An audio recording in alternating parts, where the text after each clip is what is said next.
안녕하세요. 택사입니다. 우리의 옛 이야기 시작하겠습니다.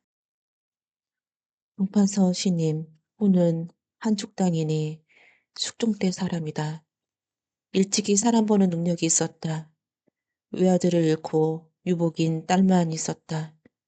나이가 이미 개년에 이르렀는데 청산가부 며느리가 늘 공에게 청하였다.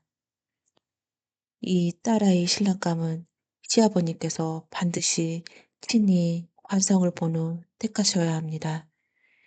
신공이 말하였다. 그래, 너는 어떠한 신랑감을 구하는 게냐? 며느리가 대답하였다.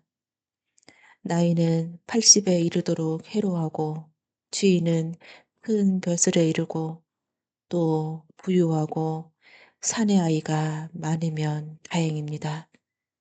공이 웃으며 어찌 이런 것을 모두 갖춘 사람이 있겠느냐? 만일 내가 원하는 신랑감을 구한다면 쉽게 찾기는 어려울 게다 하였다. 그 뒤에 신공이 출타하였다 돌아오면 그 집 며느리가 반드시 신랑감에 적합한 자를 보셨느냐고 묻기를 일상으로 하였다.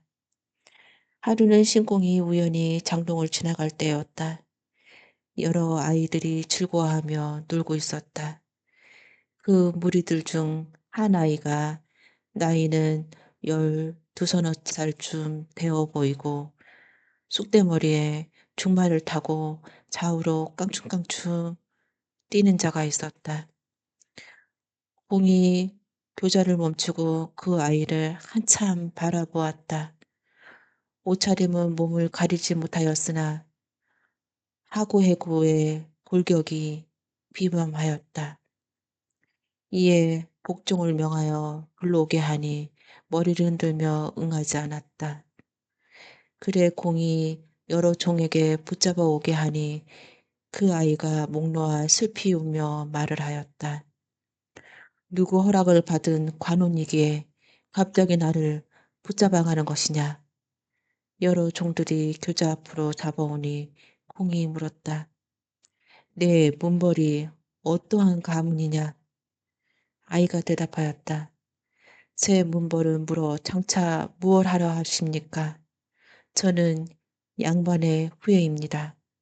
공이 물었다. 내 나이가 몇 살이며 내 집은 어디이며 내 성은 무엇인고? 아이가 대답하였다. 제 성은 유가이며 제 나이는 13살이고 제 집은 올동에 있습니다. 그런데 무슨 용고로 이같이 사는 곳과 성명을 자세히 물어보십니까? 속히 저를 풀어주세요. 공이 이에 아이를 풀어주고 아이가 가르쳐준 대로 그 집을 찾아가 보았다. 몇 칸의 초가집에 비바람을 가지지 못하고 다만 가부만 앉아 있었다. 공이 계집종을 골라보내어 정갈하니 나는 아무동에 사는 심판서이고 아무개이다. 내가 한 손녀딸이 있는데 나이가 이미 15살이 되었기에 요즘 구안원한 중이다. 오늘 그 집 도령에게 혼처를 정하려 가로나 하였다.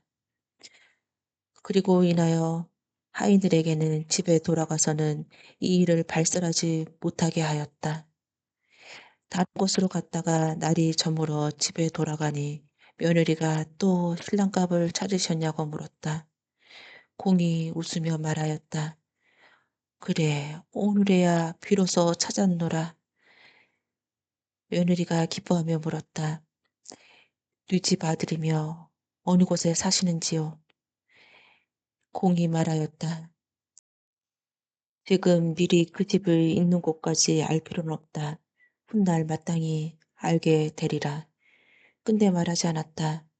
그 뒤 남지 않은 날을 맞아 비로소 며느리에게 말을 하였다. 그러니 며느리가 급히 사리에 영리한 늙은 종을 보내어 그 집의 빈부와 신랑감의 용모가 아름다운지 추한지 보고 오게 하였다. 종이 돌아와서 보고 하기를 집은 몇 칸의 초옥에 비바람조차 가리지 못하고 부엌 바닥은 이끼가 앉고 솥 안은 거미줄이 엉켰습니다. 신랑감의 눈은 귀가 광줄이만 하고 머리카락은 어지럽기가 쑥과 같아 하나도 취할 만한 것이 없으며 가히 볼 만한 것도 없습니다. 우리 댁 아가씨가 문을 들어선 당일부터 졸구지를 직접 할 뿐 아니라 동네를 면치를 못할 것입니다. 아가씨가 꽃과 같고 그가 같은 자태로 부귀한 가무에 성장하였거늘 어찌 저와 같은 비난한 집안에 시집 보내려 하십니까? 며느리가 늙은 종이 돌아와 하는 말을 듣고는 간담이 떨어지고 넋이 나갔다. 이날은 즉 남처를 받는 날이니 어찌하기가 어려울 지경이었다. 이에 울음을 삼키고 신랑을 마실 차비를 했다. 다음 날 신랑이 안으로 돌아와 정당을 하고 전한 성례를 할 때 며느리가 이를 자세히 보니 과연 늙은 종의 말과 같이 용모가 미웠다. 마음이 찢어진 것 같았으나 일이 이 지경에 이르렀는데 도리가 없어 가슴만 칠 뿐이었다. 그날 며느리가 신공에게 말하였다.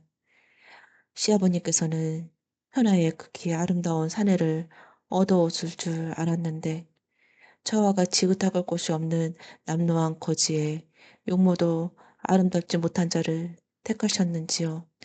천금 같은 딸아이를 일평생 그릇되게 할 뿐이니 어찌 한심하지 않겠습니까? 신공이 말하였다. 이는 내가 몰라 하는 소리다. 나는 내 소원에 맞게 하였다.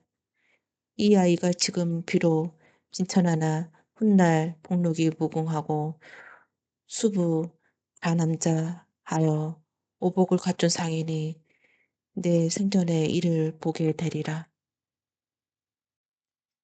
며느리는 시아버지 신공의 소견이 이와 같아 다만 예에 복종할 뿐이었다. 신랑을 맞이하고 보내는 예를 향하고 신랑집이 비난함은 아직 우려할 만한 것은 아니었다. 이틀이 지난 후에 유생이 처가인 신공의 집에 다시 왔다. 신공이 흔연히 이를 맞아 내실로 따로 방을 정하고 그 손녀딸과 함께 거처하게 하였다. 신부가 서먹한 자질로 연일 사내에게 괴로움을 당하여 거의 병이 날 지경이었다. 공이 이를 근심하여 유생을 불러 타일렀다. 내가 아직 혈기가 정해지지 않는 아이로 연일 내침함은 불가하니 오늘 밤은 사령차려와 나와 함께 찾았구나. 그러하니 유생의 얼굴로 승낙하였으나 마음으로는 그러하지 못하였다. 그날 밤에 공이 신랑의 친구를 앞에 펴고 잠을 깊이 들었다. 유생이 잠자리에 들어 거지 잠자는 듯 하면서 잠버릇하는 체하고 손으로 공을 가슴에 치거늘 공이 놀라 깨서 말하였다. 내가 무슨 용고로 이렇게 하는 것이냐? 유생이 대답하였다. 소서가 어릴 때부터 잠버릇이 있습니다. 꿈결에 매양 이러한 일이 있습니다. 공이 말하기를 다시 이런 일이 없도록 해라 말하고 또 깊은 잠에 빠졌는데 오래지 않아 또 발로 차고 공이 놀라 깨어 꾸짖었으나 그뿐이었다. 유생이 또 손과 발로 혹은 때리고 혹은 치거를 공이 그 고통을 견디지 못하고 유생을 일으켜 내당에 들어가서 자라 하였다. 유생이 속으로 매우 기뻐하며 와구가 내 술수에 떨어지셨다 하고 이에 친구를 말아가지고 내실로 들어갔다. 그런데 마침 그 집에 친척 부인들이 와서 신부의 방에 머물다가 한밤중에 갑자기 신랑이 들어오는 것을 보고 놀라 일어나 피하니 유생이 소리 높여 말하였다. 여러 부인들은 모두 다른 방을 가서 자고 다만 유서방 댁만 남거라.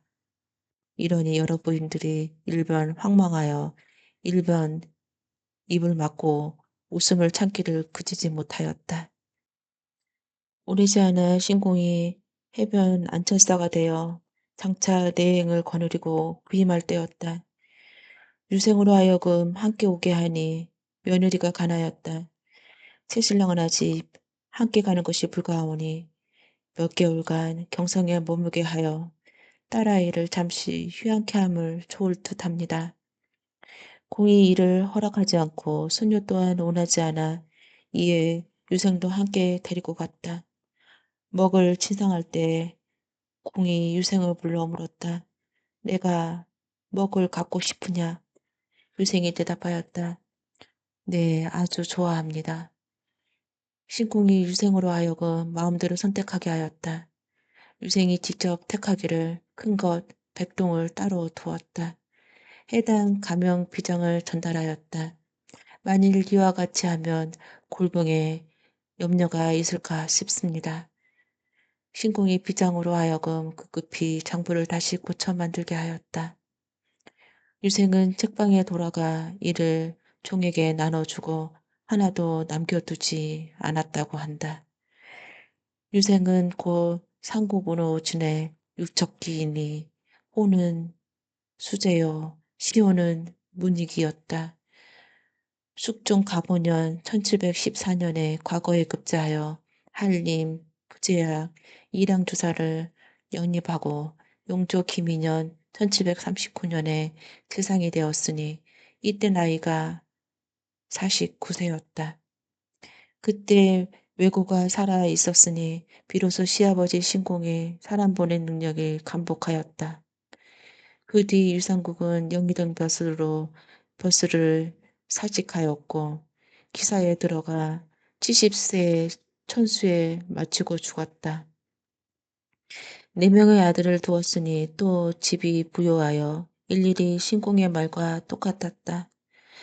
유상국이 일찍이 황해감사가 되어 부임할 때 사위인 남원 혼익빈을 데리고 갔는데 또 먹을 지상할 때였다. 홍랑을 불러 마음대로 가져가게 하였는데 홍랑은 큰 것 2동과 작은 것 5동을 택하여 따로 두었다. 유공이 묻기를 어찌 더 가져가지 않느냐 하였더니 홍랑이 대답하기를 대저물품은 또 그 쓰인 곳이 한정이 있으니 소서가 만일 주어진 수량을 모두 고른다면 장차 진상을 무엇으로 하며 낙중에 친구들께는 또 무엇으로 인사를 드리겠습니까? 소서는 10동이면 좋게 잘 쓰겠습니다. 유공이 흘켜보며 웃으며 말하였다. 너는 실로 상감할 줄 아는 단아한 선비이나 곤변은 부족하니 가히 문관으로 제목이 될만하구나.